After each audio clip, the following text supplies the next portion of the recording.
This year, as we continue to see Lenovo raise the prices of their gaming handhelds, they've now released a retro handheld, allegedly. What's going on today, Internet? Selfish here with Retrospect.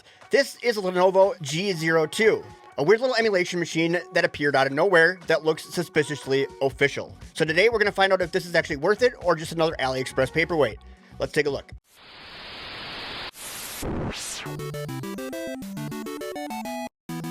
So let's get the elephant out of the room and pin down the G02's relationship with Lenovo.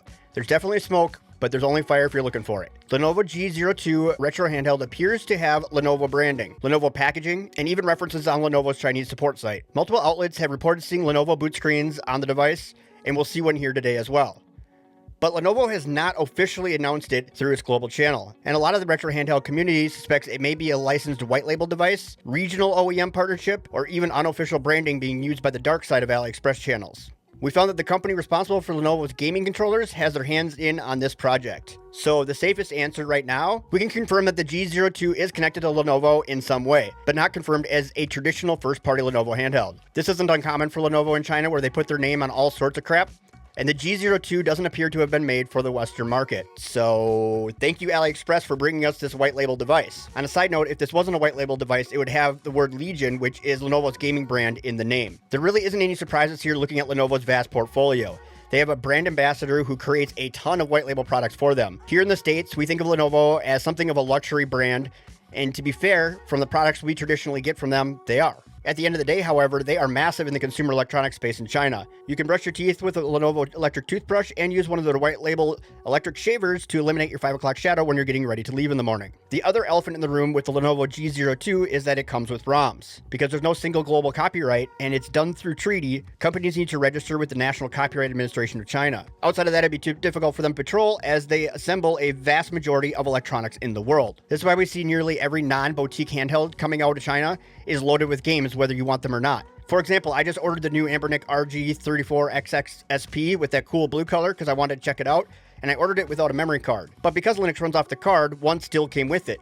And you guessed it, loaded with ROMs. And that's directly from Anbernic. It's common practice for these companies to try to build value around these cheap devices, and the easiest way for them to do that is to include these ROMs. You see this from Anbernic, Powkiddy, GKD, GameMT, DataFrog, XU, etc. The list goes on and on. There's also an inability for citizens to access the global internet in China. Without including ROMs with these cheaper devices, they would be unusable in most cases. And let's remember, the Lenovo G02 had no intention of leaving the Chinese market. If you want a boutique experience without the ROMs, you will get that in devices built first for the Western market. These devices aren't intended for the masses, and affordability obviously isn't considered, but you will get their best quality and tailored experience. Does it suck that a device with Lenovo's name on it doesn't meet the build quality we expect here in the West? Yes. Does it feel a bit dirty that there's ROMs on this RK326 handheld? Sure. Everyone is entitled to their own morality. As a white label device, the Lenovo G02 is getting the same memory card as other companies in the same run, but with a different load screen. But the real question here is, should you pick up the Lenovo G02? And that's what we're actually here to figure out. All right, so here's the million-dollar question. Should you pick yourself up the Lenovo G02? And it really depends on how much money you want to spend because it is overpriced right now. And I think that's partly because it was never intended to come here to begin with. So we weren't intended to be able to get access to this handheld. Now, it is available at some of the Lenovo stores on AliExpress.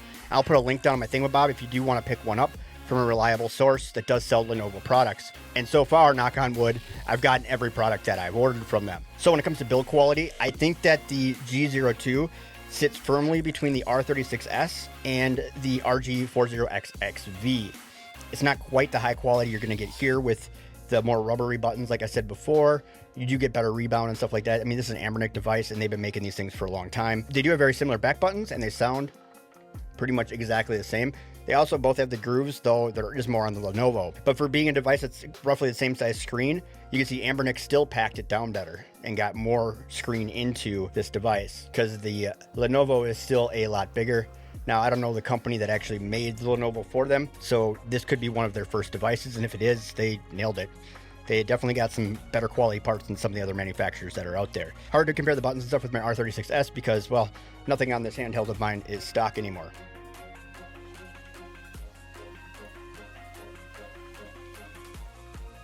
really hard to explain without touching it. Now, I know Stubbs doesn't think it's very good quality. I watched his stream the other night when he unboxed this, but I honestly, like, I feel differently about this device. I've been playing with it for a week now. I haven't had any issues, and actually, honestly, I think the build quality on here is pretty solid, and the buttons feel good. The battery life is decent.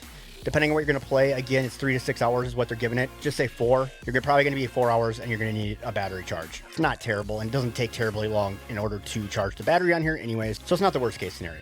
But as far as the other drama that's kind of following this thing around, you got to make your own choices. I mean, whatever you want to do. It's kind of a moral conundrum. Every device that we get for review comes with ROMs on it, so I can't be out there holier than thou and say, oh, you shouldn't get a device because it has ROMs on it, when all these devices I get have ROMs on them, and sometimes I even tell you which ones to get the ROM libraries from, because there are some good ones out there that are held by, like, Mech DIY has some really good ones, a couple other good ones that are out there too. So it's whatever. It's whatever your personal preferences. I'm not here to tell you what your morals should be, and that's not what this video is supposed to be about. Anyways, I really just wanted to hunt down, find out if this was from Lenovo, and we did find out that it is a Lenovo product listed on their Chinese support page. So it really is 100% in that Lenovo bucket, but it is white label. So if it was an actual Lenovo device that was meant for the Western markets, and because it's a gaming device, it would have Legion in the name. Just something to think about. But Legion is all their gaming products, and we don't see Legion in this because it wasn't made for this market. It's white label. If it had not been a white label device, we probably would have seen Legion in there had Lenovo made it themselves. Lots of companies do this, especially when they have billions of people in their population, and they're trying to make everything from toothbrushes to gaming handhelds. Hey, quick update while I'm editing here. Looks like Retro Dodo actually was able to get a hold of Lenovo, and they did confirm that it is a white label device, the Lenovo G02.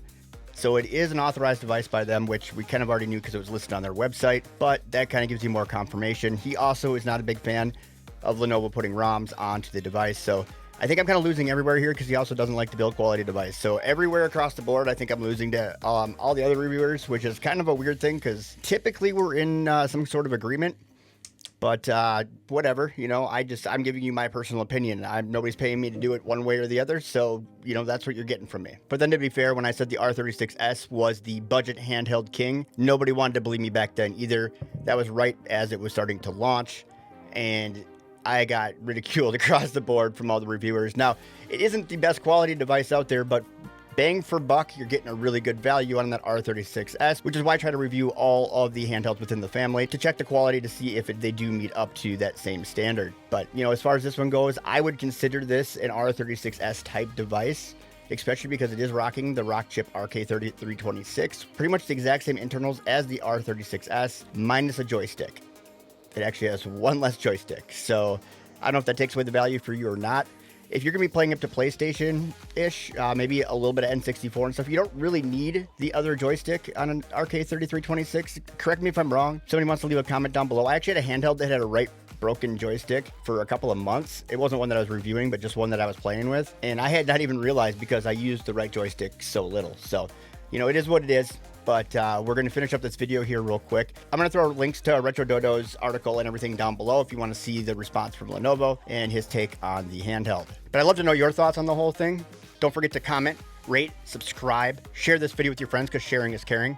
Also, on the subscribe part, if you're into videos like this, definitely hit that subscribe button. I've been a little under the weather here for months. I haven't come out of my shell quite yet, but I have a lineup of stuff that I'm getting ready to review. And a lot of it, I think that if you're into this is the least interesting thing I'm doing right now. So I've got lots of testing going on right now on my test bench. So there are videos in some form of being completed right now in all kinds of different categories within the retro gaming space. So hit that sub button. And now that I got through all that, check out one of these videos up here on the screen. Google picked it for you. They said you're going to like it. But that's all I got for today. Thanks for watching. Bye-bye.